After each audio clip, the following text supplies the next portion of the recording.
Welcome, everyone. I want to have you join me. I'd love for you to join me in welcoming Alexa, an amazing astrologer who last time she was with us went over birth charts. You can find more information about that in the chat. I'll send the YouTube link so you'll be able to find it, the channel, and look her up and find out what she says about birth charts. But tonight she's going to be sharing with us how to prepare for 2022. So Alexa, thank you so much for joining us. Thank you for having me. Are we able to see you tonight? Yes. I forgot my video was not on. I am comfy and sitting in bed, but I am here. There you are. That's nice. Thank you. And if your channel gets a little dodgy, I will click my picture off and that'll help. Okay. So since you mentioned natal charts, I wanted to kind of share something personal, a quick little tidbit. So at the beginning of the year, my astrology teacher was looking at my natal chart, and he told me that he would be shocked if I was in the same job by the end of the year. And it just so happens that tomorrow I am starting a new position. So congratulations. Thank you. You just made it. Yeah. Wow. So I thought, I thought it was just funny how that all worked out. And in the back of my mind, I kept thinking about that as I was going through the interview process and everything. I was like, yep. This must be it. Yep. Well, congratulations. Thank you. So I actually there's quite a bit that I can talk about. I have notes so that I can make sure I don't forget anything. But I'm going to try to kind of hone in on the 4 big things for 2022. One of those things is actually beginning in 10 days, and that would be Venus retrograde. But before I start discussing that, I kind of want to discuss the main event, if you will, for 2022. It's something that astrologers have been looking at for quite a while now, and that would be Pluto return for the United States of America. So in a natal chart, we all have our sun. That's normally when you hear someone say, like in my case, I'm an Aries. So when you hear someone say something like that they're an Aries, that's referring to their sun sign. So in the last presentation that we did, Sally, I discussed sun signs and moon signs and all of that kind of stuff. Well, everyone has Pluto in their natal chart, and an event can have a natal chart. So the United States becoming the United States on July 4th, 1776, there is a natal chart for that astrologers refer to as the Sibley chart. So if we look to the Sibley chart, Pluto is at 27 degrees in Capricorn. So on February 20th of 2022, transit Pluto, which is referring to where Pluto is right now, transit Pluto will be at exactly 27 degrees Capricorn, making it the first time since July 4th, 1776, that Pluto will be at that exact degree again. So it takes Pluto about 245 years to transit the entire zodiac. So as humans, we never have what's called a Pluto return. So when I say return, that means that the planet, in this case Pluto, returns to the exact place where it was in the natal chart. So I don't know if any of you have ever heard the term solar return. There are some people that instead of saying happy birthday, they will say happy solar return, because that is when the sun, the transit sun, is at the exact same degree as where the sun was when you were born. So it's your birthday. So Yeah, so in this case, we're looking at Pluto. So Pluto is returning to the exact spot it was on July 4th, 1776. So there's a lot of interesting stuff there from the astrologer's perspective. So Pluto is the Roman equivalent of Hades. So Lord of the Underworld, death and rebirth, transformation, those are all themes of Pluto. So when we have Pluto returning to that same spot, we can expect a lot of transformation and change. And since this is happening for the US and it's in the sign of Capricorn, we can expect a lot of change in the systems that are a part of the foundation of this country. It's going to be a very interesting time. And I think if you've been paying attention to the news over the past few years, you'll see that there's been a lot that's kind of been shaken up in the US, politically speaking. So it's going to be very interesting to see what happens come February 20th of next year. It could bring some intense change because Pluto tends to be very intense, and it has to do with power as well. But we don't need to be afraid. We don't need to be scared of anything. I don't like doom and gloom astrology. I don't think that's the right way to approach things. But there will definitely be change. There's going to be lots of, and again, so this is happening in the sign of Capricorn, and Capricorn has to do with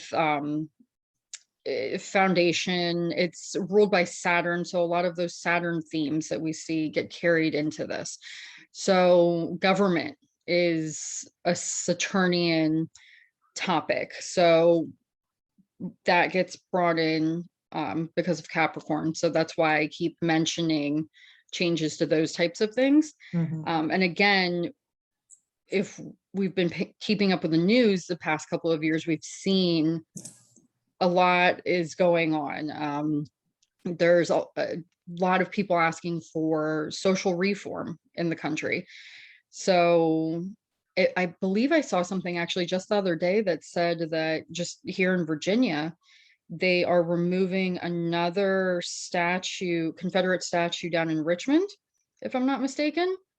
So that's an example of that. So February is going to mark a point where we're going to really see that change kind of take off. And that's actually going to lead up to March 2023. We will have Pluto enter Aquarius, the sign after Capricorn, and Aquarius has to do with revolution, freedom, forward thinking, innovation, and those types of things. So from February of next year until March 2023, we can expect the country as a whole to go through a very big change. But then personally, we might be feeling that also. We might feel this need to kind of give up things that have been holding us back and really make changes that are going to help us move forward and transform for the better. So again, Pluto having to do with death and rebirth. Some people tend to focus on that death part and they get worried and they can get a little bit pessimistic. But the thing is, you have to think of it as like the phoenix rising from the ashes. So things sometimes need to die or be destroyed so that they can be reborn stronger and better. So as a nation, we'll be looking at that, but then personally, we might be feeling that energy as well. Alexa, may I ask Mhm. a question? Is there anything about finances in there? Because I hear that Bitcoin and all that. Is there anything about financial systems changing as well? So if might. we look at the Sibley chart in general, it's not necessarily the Pluto return, but there are other aspects that I won't dive into just because that's like that gets very complicated, right? But yes, absolutely. There are indicators there that kind of show that more than likely we will be shifting over to um, more innovative, um, a more innovative form of money. So we have some stuff going on with Taurus, which is ruled by Venus, and Venus rules over money and finances, which I'm actually going to discuss since I mentioned that I was going to talk about the Venus retrograde. And we have Uranus making some aspects there on the Sibley chart, and Uranus is all about technology, forward thinking. It's the planet that rules over Aquarius. So we have all of these changes coming into play because of the Uranus and Taurus energy that we have going on. So a lot of astrologers have looked at those aspects in the Sibley chart, and they kind of predicted a while back that we will more than likely be shifting over to some kind of digital currency. Thank you. That is something that is definitely there for, at minimum, the US. There have been signs of that since last December. Last December, there was an aspect that was made, and it had a lot of people thinking this is going to start something that is going to push the US towards digital currency in the future. Thank you very much. No problem. So the Pluto, going back to the Pluto return, Pluto will be at exactly 27 degrees Capricorn 3 times next year. The first time will be on February 20th. Yeah. The second time will be on July 11th. And the third and final time will be on December 28th. So those 3 specific dates, I would expect to see maybe like some kind of headline news about just something big involving the government and some kind of it could be some kind of a change that comes up, some kind of shakeup of some kind. There will definitely be news right around those dates, though, that pertain to government. It'll be interesting to see how it plays out exactly, but there have been a lot of dates like that where we kind of look at calendars and we go, okay, this is going to happen on this date. We circle it and we kind of wait, and then something always ends up happening. So we'll see. We'll see how it plays out. But those 3 dates will be a bit intense, I would say. So I'm curious, was January 6th one of those dates This year? for this year? I have to go back and look exactly what was going on January 6th. I feel like there was something back in January, though. What we've had a lot of this year was Saturn square Uranus. So Saturn, again, government, and Uranus, forward thinking, revolution, freedom, social reform, shocking change. We've had 3 squares there with Saturn and Uranus this year. And right around all of those dates, there have been like protests or something going on. So, yeah. But I could go back and look at the exact astrology of January 6th, and then I could let you know. Yeah, I was just curious, since you were talking about it, it's like, well, there was something. There was definitely something. I feel like there was a Mars. There was something going on with Mars that day, and Mars ruled over our aggression. Yeah. So it's a very physical planet. So I'm pretty sure there was something. Actually, you know what? I'm up on my phone real quick, just because now I'm wondering, and I can't remember off the top of my head, but I know there was something going on that day. Let's see.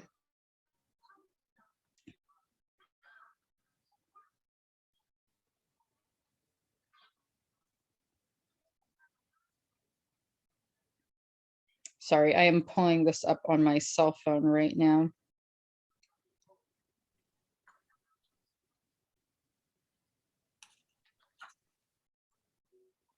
So I just was wondering if the Pluto return dates that you were talking about was going to be anything like January 6th. It could. I don't want to scare anyone.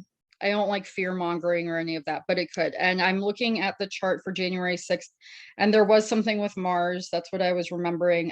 Pluto was square Mars on that day. So Pluto, again, death, rebirth, transformation, also power, like I mentioned, has a lot to do with power. And then a square, for those who aren't familiar with astrology aspects, square is the harshest aspect in astrology. It is so, like, have you ever heard the term they were squaring off, two people were squaring off? So that's a really good example of what that energy means in astrology. So when two planets are squaring off, or when they are squaring off, and they are just going at it, and it's very difficult to deal with. So in a person's natal chart, when we see a square, as an astrologer, I would look to those, and that would be an area where I would want to try to help a client and tell them, I see this square in your chart, so we need to try to work on alleviating this tension. And I could figure out, based on the planets, how we could do that. So that specific day on January 6th, Mars, anger and aggression, was square Pluto, which has to do with death and rebirth, transformation, and power. So it was creating tension between power and anger and aggression. And so it was. And so it was. So, yeah. So these 3 dates for the Pluto return for the US could potentially be very intense for us. But again, I don't want anyone to be scared. It's just something to have in mind, so that we can be prepared, right? Yes, always good to be prepared. Make sure our gas tanks are full and Exactly. little extra cash on hand. Always. So I do have a question about, like, so Nell's over there in Australia.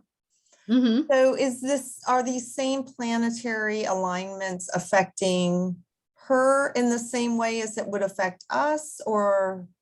So this one is specific to the US, so it would be a little bit different for Australia. I would really like to look at the chart for Australia, just because of everything that's going on in Australia right now. I think that would be very fascinating to check out. It's not something that I've looked at, and I guess that's, I'm American, and that's me being American, right? I know the Sibley chart. I haven't looked at any other country's chart. It's certainly changing here. Like it is not the country that everybody wanted to move to anymore. Right. It's right. really- And well, and here I feel like after February 20th, a lot of people are going to say, this is not the same country it was that long ago. And whether that's good, bad, indifferent, we'll see. But the US is going to take a drastic turn, and things are going to change here. So it's going to be very interesting to see how this all plays out. Well, that's what's happened here. We were the lucky country, the free country, and suddenly we're the most mandated, vaccinated, insane country on the planet. Right. Yep. That's why I say longest lockdowns on the planet. Right. I would love to look at Australia's chart. I'm going to have to do that, actually, because I'm sure there are some very interesting aspects being made between the current planets and Australia's chart. Thank you. I'm going to have to check that out. Yeah. That would be something fun to do. Sally, that was a good idea. Thank you for that. Welcome. You're welcome. So speaking of money, and this one is not just for the US, this one affects everyone. So going back to Venus retrograde. So Venus rules over love, because Venus is the Roman Aphrodite, but Venus also rules over money. So when a planet is retrograde, it appears as though the planet from Earth, it appears as though the planet is moving backwards. So energetically speaking, spiritually speaking, we feel that energy more internally. And the planet's not really working at 100%.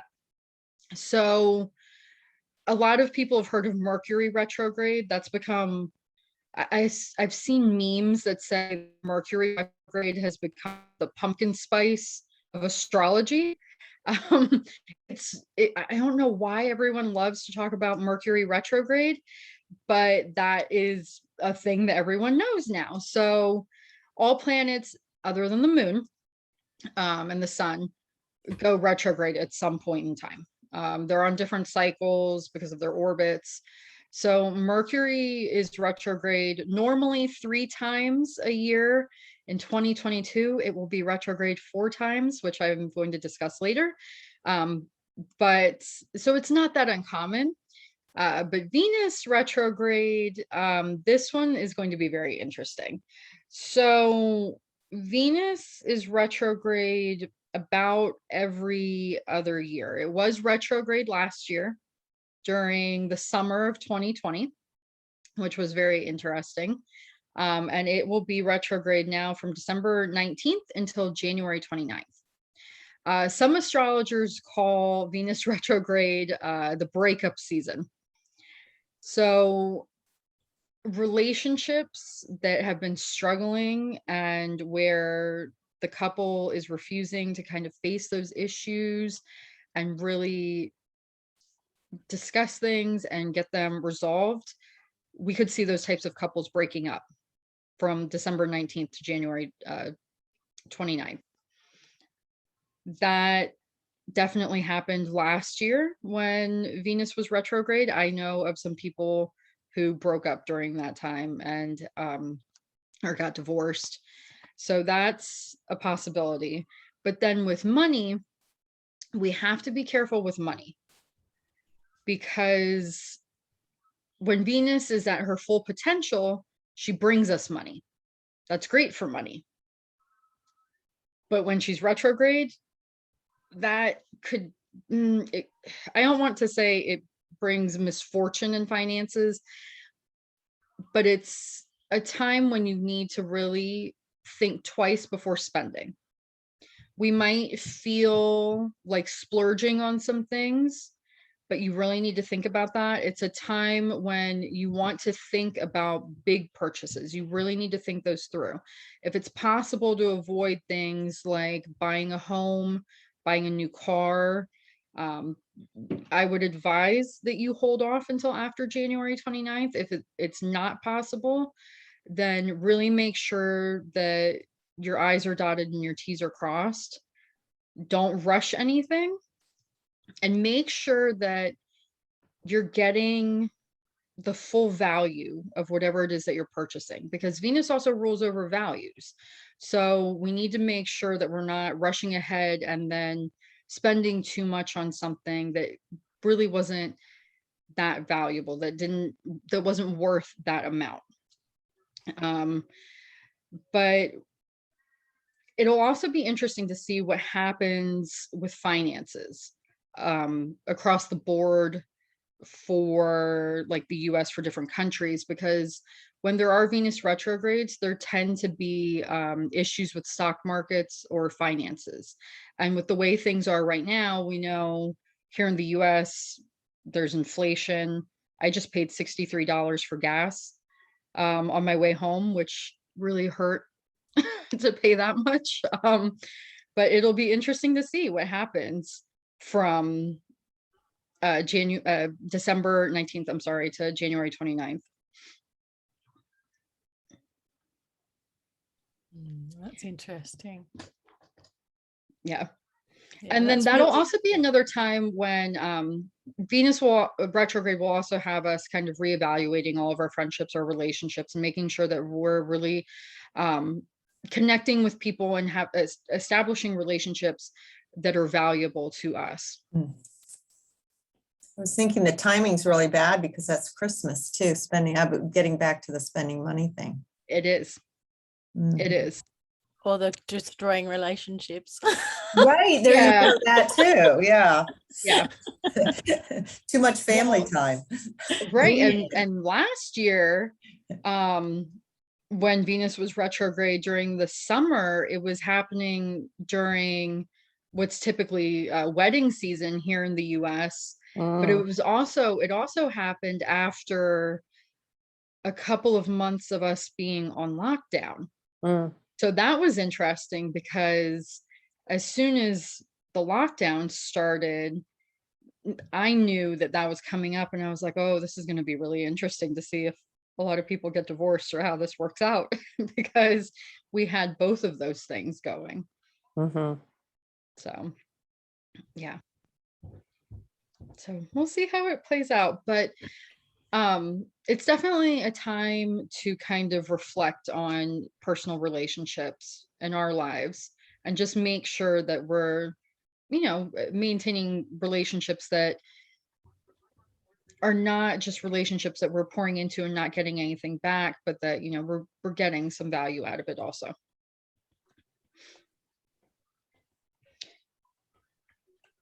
Oh, and then, see, this is why I have my notes. I just remembered.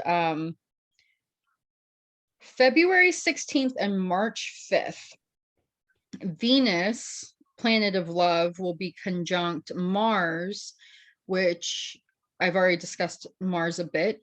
Mars happens to also rule over sexuality. So we're going to have the feminine energy of Venus with the masculine energy of Mars. A conjunction is when the planets are very close together in the sky. So they're about 3 degrees apart. We try to keep the orb for that to about 3 degrees. So we're going to have those two energies mixing. So we have love and sex, feminine and masculine. So those 2 dates will actually be very good dates for potentially seeing some lucky things happen in our love lives. People who are single might meet someone around that time and begin a new relationship that could be very successful. Or it could be that if we're already married or in a relationship, that if things have been kind of rocky or not the greatest, that we see something nice happen and things improve in our love life. Sounds good. Yes. And that's after Venus has come out of retrograde and is stationed direct again. So that'll be nice to have those days. Okay. Mercury retrograde. So I'm going to discuss that since I mentioned it already. So again, normally Mercury is retrograde 3 times a year. Next year, we're going to see that happen 4 times. So January 14th, May 10th, September 9th, and December 29th, Mercury will be retrograde. So during a Mercury retrograde, you know, in pop culture, I've seen a lot of people talking about Mercury retrograde and associating it with bad luck. That's not really a Mercury retrograde thing. What we do see is delays in travel. So if you, and it's local travel, by the way, not international travel. So like your commute to work, you might end up running late for work. There could be a delay if you're flying somewhat locally, like within the country. There could be a delay on the flight, a train delay, metro delays, those kinds of things. Delays in getting packages, because Mercury rules over commerce, and it also has to do with the shipping of products and things like that. In the old myths, Mercury was the messenger of the gods, so he delivered messages. So that's where we have that come into play. Anything that has to do with communication. Mercury rules over communication. That's usually the big one that people think of. So miscommunications tend to happen when Mercury is retrograde. So that's a time when you want to be double checking your emails before hitting send, making sure you're sending it to the right person, checking for typos, checking your text messages, that kind of a thing. Miscommunications are really easy to have during Mercury retrograde. Even just thinking twice about something that you might say in conversation with a friend, sometimes wires get crossed and you say something and a friend takes it the wrong way, and then you have a silly argument really for no reason. That's a Mercury retrograde thing. And then because Mercury rules over communication, we tend to see issues that are related to social media and things like that, because while that is technology and that's ruled by Uranus, social media, email, those things are for communicating. So it never fails. Instagram, Facebook, social media sites always tend to crash during Mercury retrograde. The last time when Instagram was down, or when Facebook was down for a day or two, that was during Mercury retrograde. So now that you have those dates, keep that in mind. So Mercury will be retrograde for about 3 weeks, beginning on those dates. So sometime in there, you'll probably see some kind of issue with social media.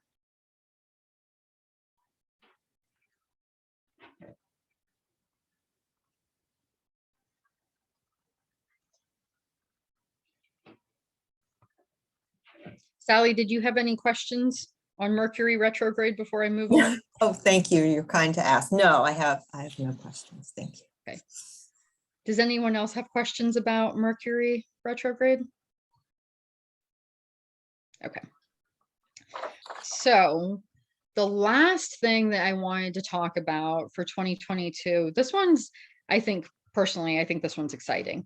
So Jupiter rules over luck. We look to Jupiter for where we can be lucky when we're looking at our natal charts. And Jupiter on December 29th of 2021 is going to move into Pisces, and it will be in Pisces until May 9th of next year.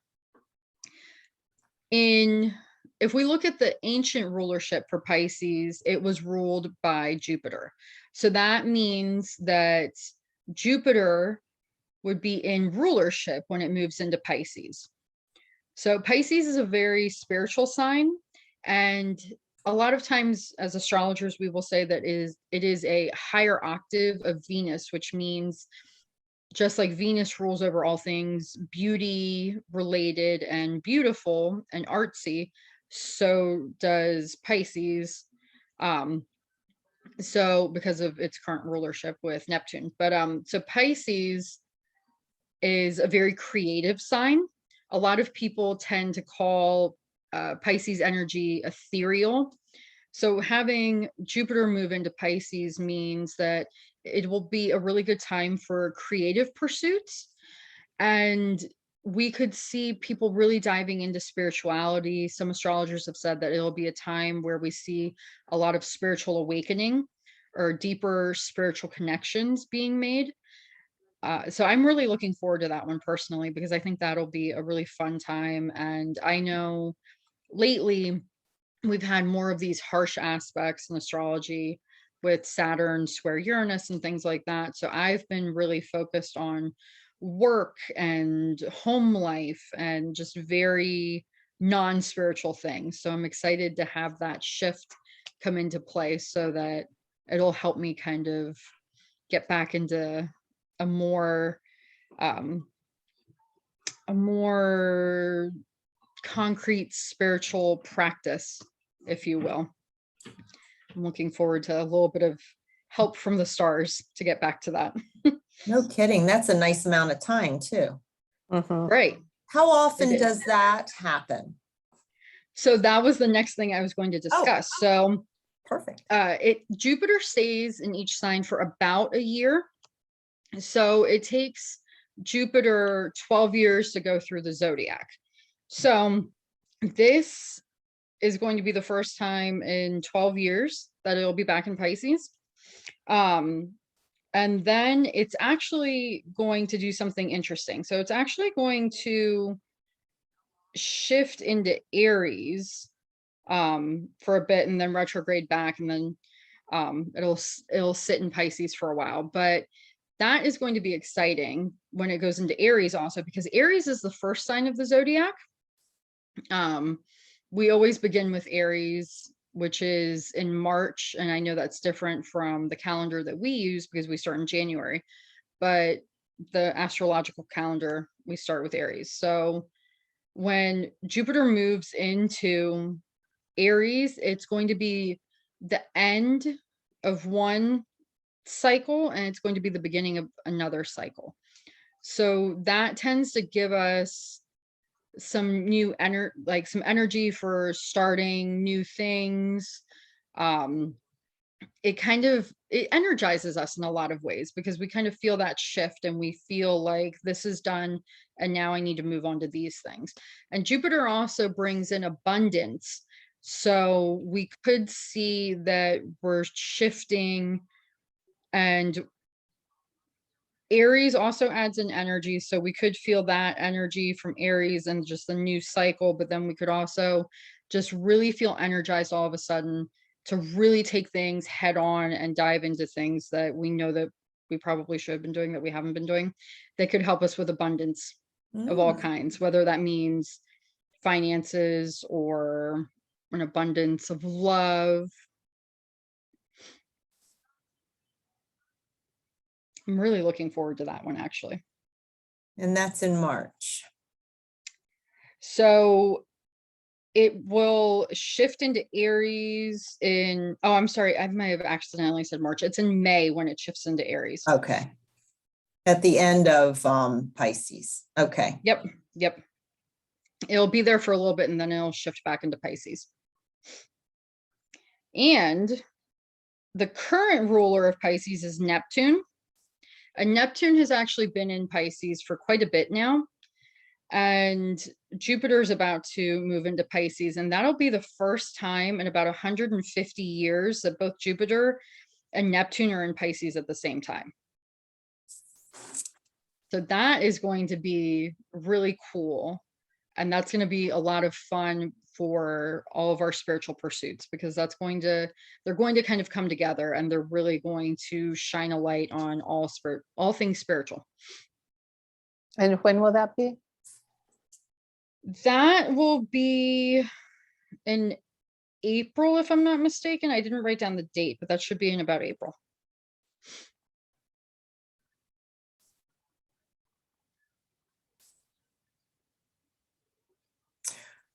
We're all priming our, getting ourselves all psyched and going, okay, so what can we roll out in April to help support this, right? Right. But yeah, I think of the trajectory that I'm on, that slots in beautifully. Would you not think, Sally? Like my training hopefully will be done by then. I'll be ready to start teaching that. Yes. Yeah. Makes sense. Thank you. That's really cool. I love seeing when people learn about these different aspects and they're like, that makes so much sense because this is happening in my life, and you can really tie it together. Yeah. I love that. Yeah, absolutely. A 40-year career gone, starting again. Okay. Yeah. So, and this year has been like, this just fitted so perfectly. When I think about, it was sort of middle of February, that was it, end of job, sort of been floating around all year. Okay. It will all come to that point where I will have to move on end of January, February. So it's all making a lot of sense. Yeah. So if you don't mind me asking, about how old are you? You don't have to give me an exact age. Oh, I can tell you, I'm happy to do that. I'll be 57 in February. Okay. So I'm very much in that Jupiter return That's why I was asking. I was trying to think. I was like, so what's going on with the transits here? Yeah. Okay. I'm glad you know that. That's great. Well, I didn't. I had a lady who is an astrologer here did my chart, which Okay. I can't make head nor tail out of it. But anyway, she did run me through it and assured me that this very tumultuous, chaotic year has all been planned for a really long time, and there wasn't a thing I could do to stop it. Yes. Yep. That's a thing. That is a thing. Yeah, but it will get better. Still got Right. a bit of way to go yet, and it sounds like, you know, sort of after February next year, things will start to shift in a more forward Yes. direction, shall we Yes. say? Yeah. They will. Yeah. And I even feel that, even just with the work I've been doing with Sally. I mean, it's been a long haul, but this last couple of weeks, it's really sort of, you can, I don't know, there's just a sense that there's a sense of excitement that I haven't had in a long time. There's a sense of momentum. I can smell the change. Right. I just can't step into it just yet. It's almost like I sort of, I've got this, no. Right. Sort of like that type of thing going on energetically. Right. Yep. Yeah. So. Yep. I know exactly what you mean. Yeah. It's nice that somebody does, because sometimes I think, really? But yeah, it's certainly a huge time of change. Okay. Cool. Yeah, it's I'm just curious, did the astrologer say anything else about any other transits in your chart right now? Yeah. It's right here. Yeah, if you have a picture of it, I can actually look at it right now. Yeah. I can. Hang on a minute. I'll show you the chart. Oh yeah, that's it. Well, she's given me a few charts. That was the one she was working on, so I guess I'll show you that one. Can you see that? Oh, you have a grand trine in your chart. That's awesome. That's Oh, very is it? lucky. Is it? Yes. Yay!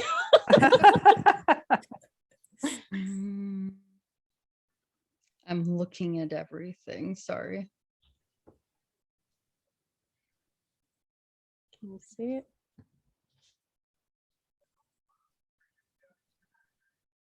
So spirituality is really important to you. You draw a sense of power from your spirituality. It's my world. Yep. My absolute world, and that's what this is all about for me. Right. Health. Have you worked in anything health related before? I'm Like I nurse? practice kinesiology, but I'm becoming a Okay. mindfulness instructor for adults. I've done all my Okay. training for children. I'm doing the adult training at the moment. Okay. And I want to move into that and be doing my Okay. natural therapies. Yeah, I've been in the education Okay. system for 40 years. So Okay. Yep. So there's a point in the chart called the midheaven. It's the beginning of the 10th house. Your 10th house is in Virgo from what I saw in there. Yeah. Virgo is the sign that rules over health. So you would actually really excel at that. That is considered the point where it's a career point that astrologers look at, but it's also where we would shine, because if you look at that chart, the 10th house is up at the top. yeah. So yeah, you would do really well in that. So that's really cool that that's what you're moving into. Yeah. And That's really not cool. moving, I'm being Right. Yeah. The universe is pushing you. It just is using people instead, the people to do it. Right. Yeah, thanks, Miss Sally. Can I actually look at that again real quick? Sorry, I love looking at yeah. natal charts. This is And fun so for me. We would have met around, was it February, March that we met? I think it was. Yeah. Okay.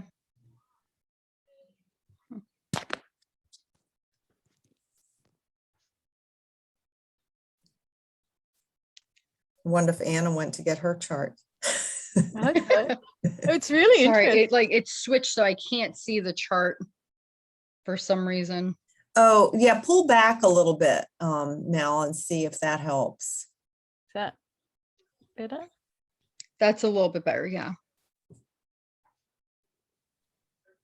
I'm trying to think of the transits off the top of my head, but also look at this. Venus and Here it is. Aquarius. So, okay, so this is funny. So I was just talking about all that stuff with Pluto, and Sally, you asked how that would affect, you go by Nell, correct? Yeah, or Janelle, either. Yeah, no, Okay. yeah. So Sally, you asked how that would affect Janelle. Your rising is in Capricorn, and Pluto has been going through Capricorn. So the rising is the beginning of the first house. The first house has to do with self-image, everything having to do with self, how we portray ourselves to the world, how we view ourselves, all of that kind of stuff. So with Pluto transiting the first house, we see a lot of internal change, because Pluto forces us to change, and then suddenly we realize that maybe we're not putting ourselves out to the world the way we want to put ourselves out to the world. We're not representing ourselves the way that we want to represent ourselves.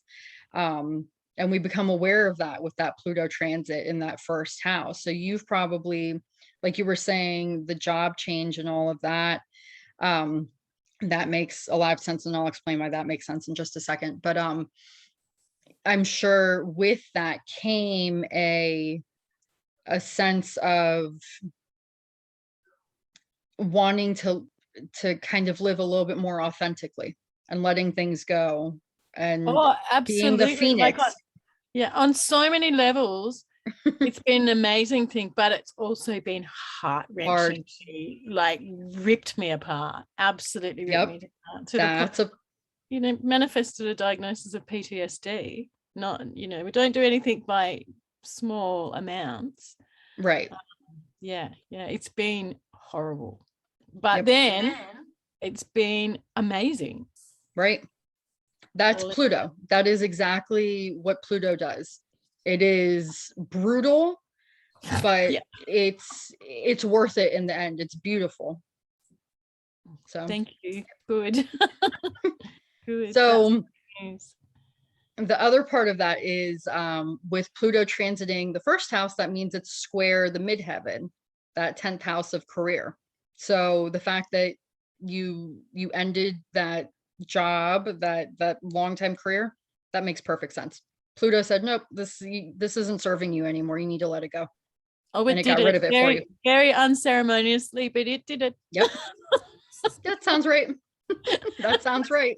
Very humiliating and embarrassing, but but it's for the better. It's really hard. I have some similar Pluto transit energy going on in my chart right now, so I can relate, but it's worth it, and it's all for our better. That's what we have to keep in mind. So just like the Pluto return coming up for the US, it could be very intense, it could be kind of brutal, but it's going to be worth it, and it's going to be change that's necessary so that we can build up better in the long run.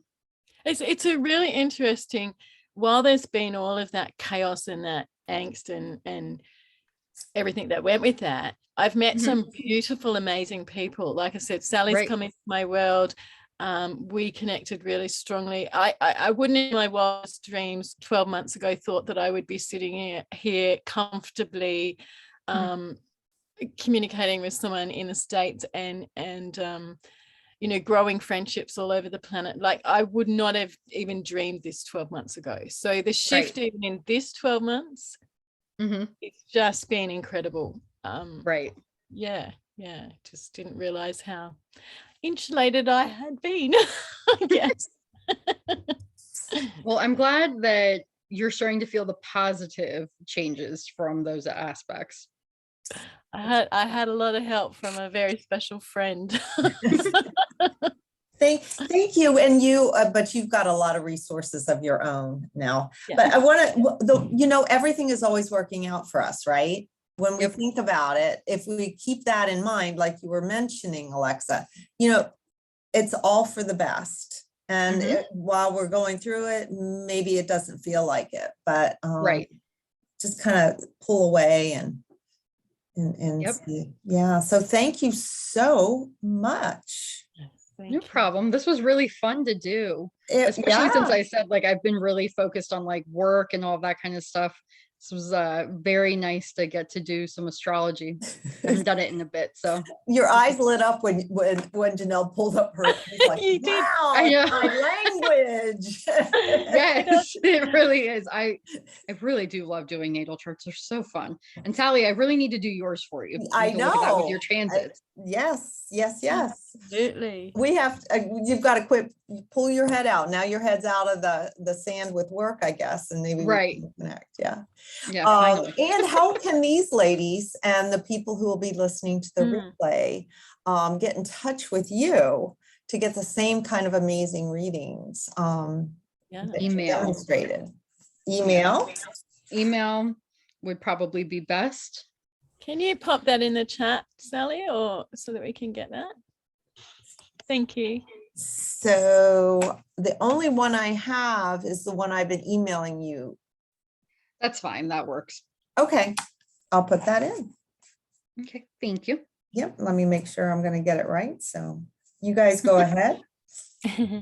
I'll just write it in here. I'd also just like to mention, so like Janelle, what I was just doing with looking at your chart on the spot, that's typically what I do during my readings. I don't like to know the information in advance just because I feel like anyone with an astrology book can get someone's birth information Yeah. and then sit there and flip through a book or look it up on Yeah. Google and then send out a written report 3 days later. Yeah. That's really easy to do. So I do all of my readings on the spot. I do them through like a Zoom call like this. I pull the information right then and there live. I bring up the chart on an astrology website. I share my screen and then I just start to analyze it in real time. Yeah. And I found that to be the most beneficial because then I don't fill in the gaps. I look for the gaps. Right. If Right. That makes sense. Yeah. Yeah, it definitely does. Yeah. I think it's more fun doing it that way too, because it's a surprise for me also, because I get to look at it for the first time right then and there. And I'm like, ooh, look. Mhm. So, Yeah. Yeah. But you'll see stuff in it that I wouldn't have a hope of not being an astrologer. But yeah, it's been an interesting, it's certainly been an interesting, I would say 18 months. And it's only just starting to feel like it's shifting the tiniest little bit, like I can actually breathe again. right. Yeah. Yeah. Yep. I believe it, Yay. but it will get better. It Yes. will. Anna, you have any, I thought maybe you'd run to get your chart. So, Well, I actually did. You find it? Pardon me? Did you find it? Yeah, I did. Ooh, let's look. Let's look. you have a Oh, minute. okay, okay. Do you mind? Now, this is being recorded, guys. So as long as you guys are okay with that. Okay. What? And you get to see all of it. Pull it It's back. a little close. Yeah. Yeah, back up a little bit. Let's see. It was so interesting because I really had a sense that I wanted to be at my downstairs computer, but I didn't have time to do that. And so this is why my chart was downstairs.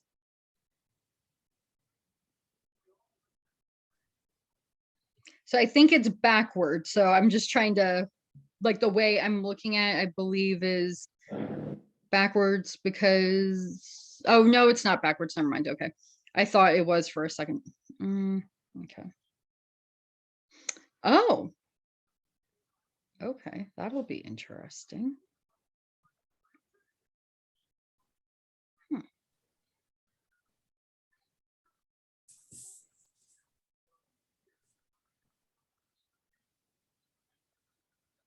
Okay. I love how you're just So- taking in all this information. I know, look how Fascinating our to eyes watch you jump look at around. it. Yeah. So I actually have a question for both Anna and Janelle. So You still- both have sun in the second house. So I want to ask you both this question, and then I want to see how you answer it, just because I'm curious. What would you say your strengths are? Like, I've always known one of my strengths is writing. I'm a better writer than I am a speaker. What would you say some of your strengths are? Well, Like maybe art or something along that line? mine is intuition, Okay. and I know that I'm meant to do art, but I keep saying I don't do art, so I don't. Okay. Except I do intuitive drawings for people. I draw what their Hmm. intuition wants them to know. Okay. I know I'm a good speaker, Okay. and I'm a healer. Okay. Those would be my top strengths. Okay. Janelle, do you paint, or is there anything art related that you do? I write, but I've Okay. always written poetry, and I'm only just starting to understand Okay. that people don't listen to me. They don't want to listen to me when I talk, and I come across too aggressively. But when I Where is your write, Mercury? I don't know, somewhere. Here it is again. Can you? Oh, hang on. I got this off. Wait on. There. Can you see it? Mercury in, yeah, Mercury in Aquarius. That's why. Okay. That makes sense. Yes. So I'm very hard on myself in terms of my own self belief, in terms of my writing. But it's certainly been a massive thing for me this year. Like, I want to write. I've recognized that I've always wanted to be a writer, like a published author, Right. Something along that lines. But I've only ever done it for, weddings, funerals. Okay. I'm the family member that always gets called to write the obituary and write the epitaph and all of that sort of horrible stuff. I always get those charming jobs. So Gotcha. I've sort of put up a bit of a brick wall to it and gone, no, I'm not doing it. In the last couple of years, I've gone, no, I'm not doing it. I'm not doing anything that anyone expects me to do. So I haven't done it. But there's part of me going, I miss it. Right. Yeah. So writing certainly, definitely something. Okay. So since you both have sun in the second house is ruled by Taurus, that has to do with beauty, love, and art. That's why I asked if there was some kind of an art connection for either one of you, because the house that we tend to see the sun in is the house that'll show us where you will excel. The sun shines a light on things. So wherever we have the sun, we look at that because that can show us some of our talents. So that's why I asked about the art. Now, in your case, Janelle, you have Mercury in your second house. So Mercury, again, it rules over communication, which includes writing. So that's why you're so pulled to writing specifically as your art form. Yep. Yep. Yeah.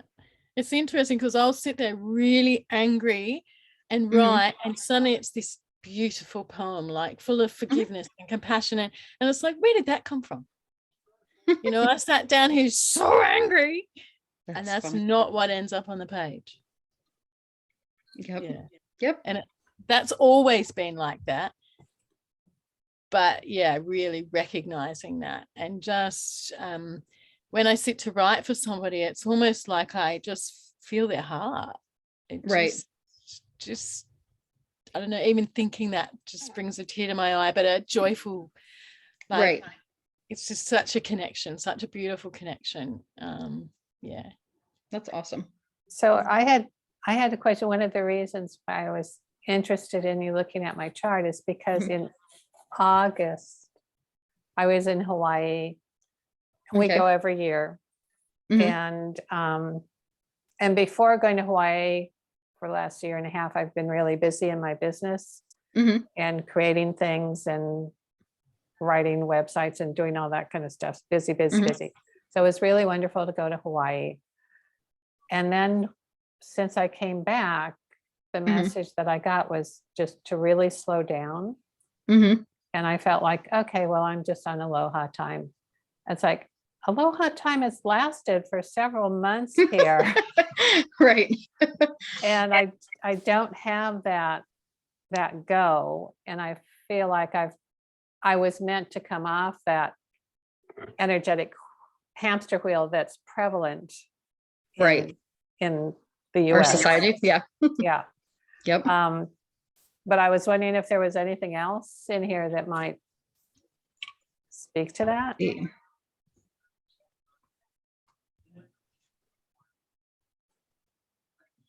Mhm.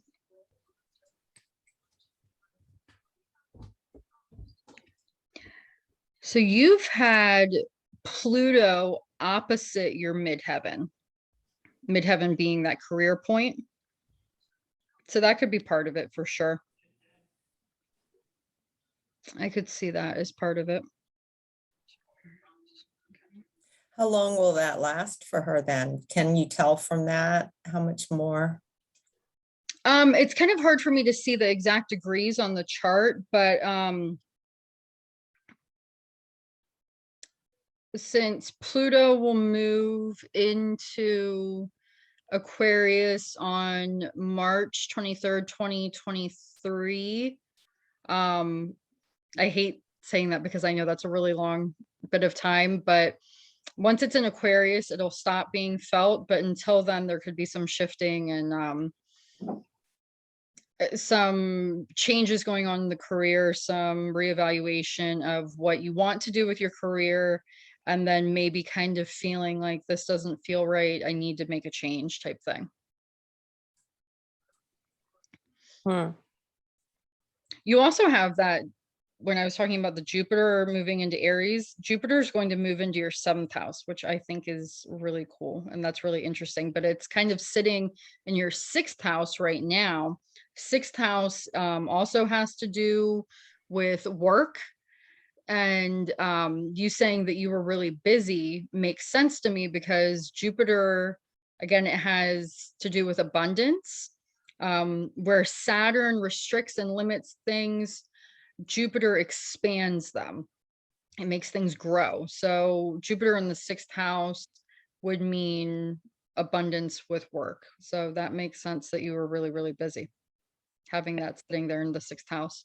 Oh, okay. And now my Jupiter's in my 7th house, or it's going to move into the 7th house. Can I look at your chart one more time? I want to see something with Mars.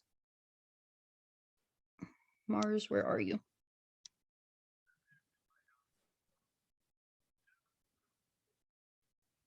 Can you lift it up just a little bit, please? There we go. I was like, why can't I find Mars? Nope, I can see it. Okay. Mars and Sagittarius. Okay. I need to look at, I really want to look at your chart now with the transits so that I can really see what's going on, like what transits are happening that are making you feel less energetic about things. I'm trying to think in my head of where everything is right now, what that looks like, but I really want to look at your transits. Ooh, I bet you say that to everybody. I want to look at your transit.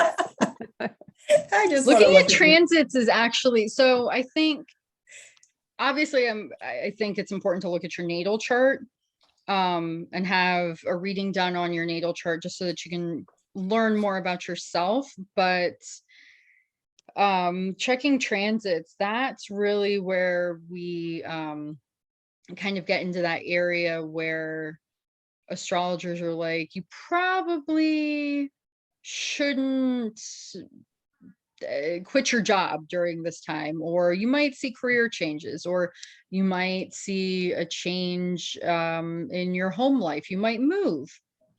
I know someone who had Uranus transiting their 4th house earlier this year. The 4th house has to do with home and family. Uranus brings a shocking change and shakes things up. So they were looking at that and they were thinking, okay, so maybe I'm going to move. They didn't move, but their in-laws ended up moving up here to Virginia and ended up moving like down the street from them, because 4th house is also the house of family. Mm. And it was a completely unexpected move. They just suddenly kind of picked up and they decided to move from a totally different state and move up here to Virginia. Hmm. Yep. My gosh. You know, Alexa, I think that we could listen to you and ask you questions all night long.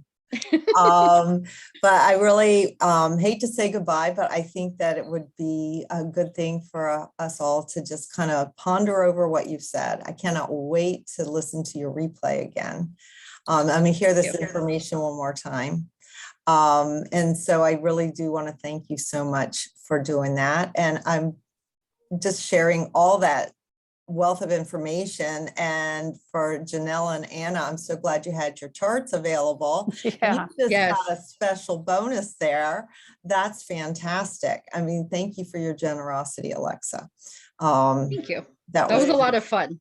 that I'm glad it looked like it. It looked like you were like, I'm on fire here. So you were Right. so So thank you. grateful. Thank you. It Thank was- you. Thank you. Yeah. And thank you all for showing up. Yeah, You thank can show you. up, Well, get special things. yeah, exactly. You should, you know, show up and you get the goodies. There you Right. go.